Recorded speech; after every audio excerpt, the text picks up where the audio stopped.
네, 안녕하세요. 유명한가의 제이. 덕복입니다. 오늘은 미국 대학 입시에 대해서 얘기해 볼 건데요. 먼저 저는 보스턴에 위치한 노스이스턴 대학교 약학과에 재학 중인 덕복. 네, 저는 시카고에 위치한 노스웨스턴 대학교 경제학과에 재학 예정인 제이라고 합니다. 우후.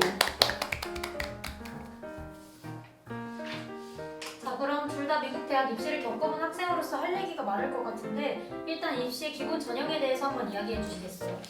네, 아무래도 입시의 기본은 여러 전형들을 파악해서 어떻게 지원할지 생각해 보는 것일 텐데요. 미국은 크게 두 가지의 전형으로 나뉘어요. 하나는 얼리 디시전이고 다른 하나는 이제 레귤러 디시전입니다. 네, 먼저 얼리에 대한 설명을 조금 하자면 얼리는 말 그대로 조기 지원을 하는 것을 뜻하는데 보통 레귤러가 12월에서 1월달 사이에 마감인 반면에 얼리는 11월 초, 11월 중순이 마감이에요. 그래서 얼리 안에서도 또 세 가지의 전형으로 나뉘게 되는데 Early Action, Early Decision, 그리고 Restrictive Early Action 이렇게 세 가지로 나뉘게 돼요. Early Decision은 한 가지 학교에만 지원을 해가지고 그 학교를 무조건적으로 가야 되는 강제성이 있는 전형이고 Early Action은 일찍 지원해서 일찍 결과가 나오지만 그 학교에 무조건적으로 가지 않아도 되는 강제성이 없는 전형이고 이제 Restrictive Early Action은 Early Decision과 Early Action을 이제 반반 섞어놓은 전형이라고 생각을 하시면 되는데 Restrictive Early Action은 하나의 학교에만 지원이 가능하지만 그렇다고 강제성이 있지 않은 그런 전형이에요.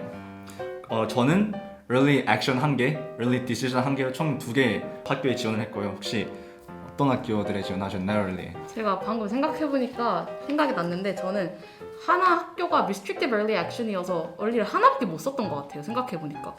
그래서 저는 얼리를 하나 쓰고 나머지 레귤러에 올인을 한 케이스입니다. 그럼 이제 얼리로 지원을 하면 레귤러와의 차이점이 뭐가 있는 것 같아요? 보통 Early Decision을 지원해서 붙게 된다면 Regular Decision을 지원할 수 없어요. 한마디로 이제 수시 납치 그런 거와 비슷한 개념이죠. 그래서 Early Decision은 보통 자기가 정말 가고 싶어하는 학교에 지원하는 게 맞는 거죠.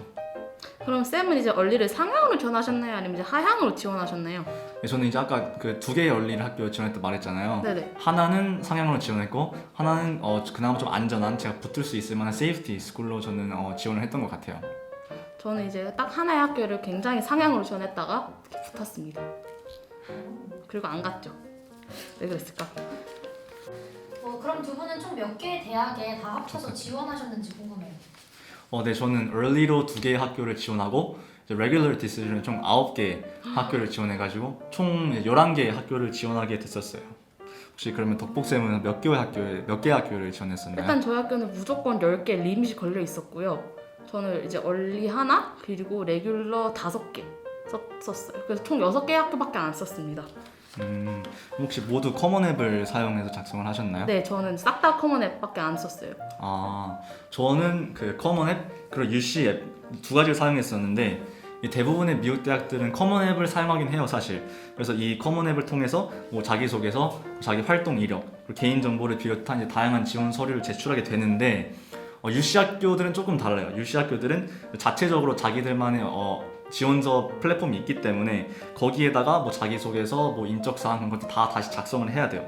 그리고 UC 학교들은 early, 뭐 regular 이런 게 따로 있지 않고 무조건 그냥 11월 31일까지 모든 학생들이 제출을 해야 된다는 거, 그게 조금 다른 점인 것 같아요.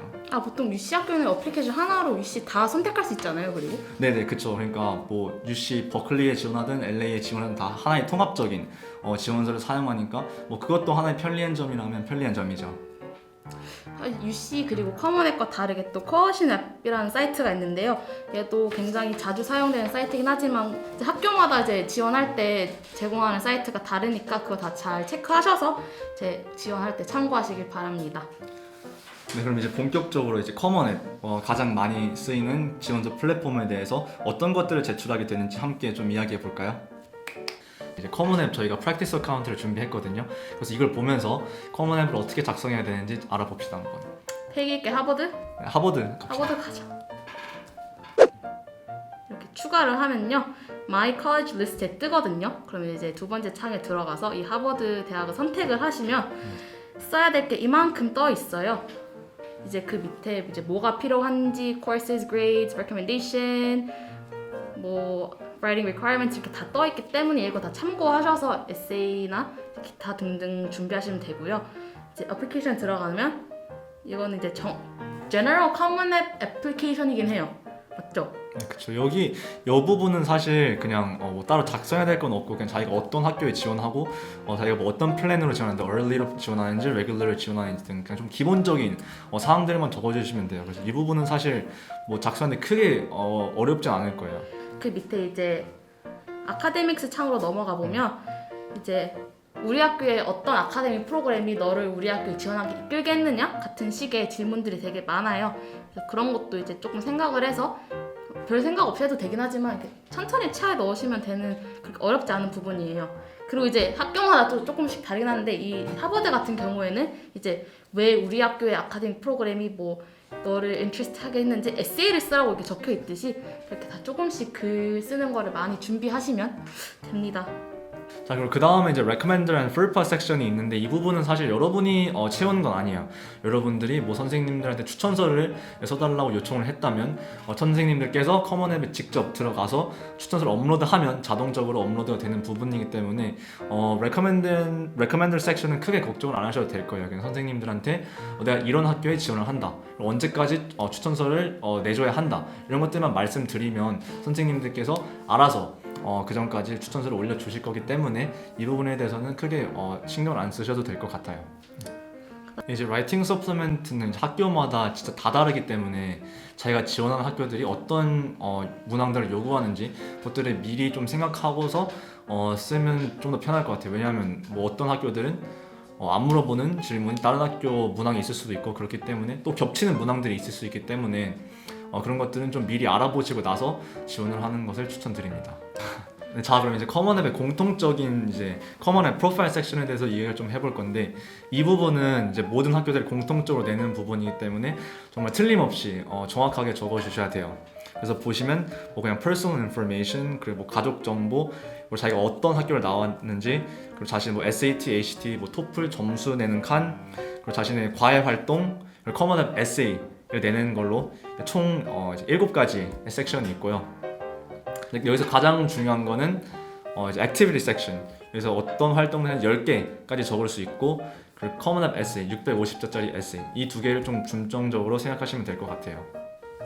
사실 커먼앱 공통된 지원 부분은 진짜 별게 없는 게 그냥 액티비티 여러 개 쓰고 자기의 과거 및 개인 정보를 쓰고 그리고 에세이만 넣으면 되는 아주 간단한 부분이기 때문에 얘는 그렇게 크게 스트레스 받으실 필요 없고 그냥 활동만 이렇게 딱 중요한 부분만 정리를 해서 가장 중요한 순서대로 이제 나열을 하시면 되거든요. 이제 그런 것만 대충 이제 머릿속에 새겨두고 그렇게 하시면 돼요. 그럼 이제 커먼앱을 좀 보니까 이제 과거의 추억이 좀 떠오르면서 이제 결과 발표의 추억이 좀 생각이 나는데 이제 혹시 그거에 대해서 얘기 좀 해볼까요? 도서관에서 이제 막 울고 불고 난리 쳤거든요. 이제 되게 상황을 전해서 했었으니까 학교에서 이제 강제 추방 당한 적이 있습니다.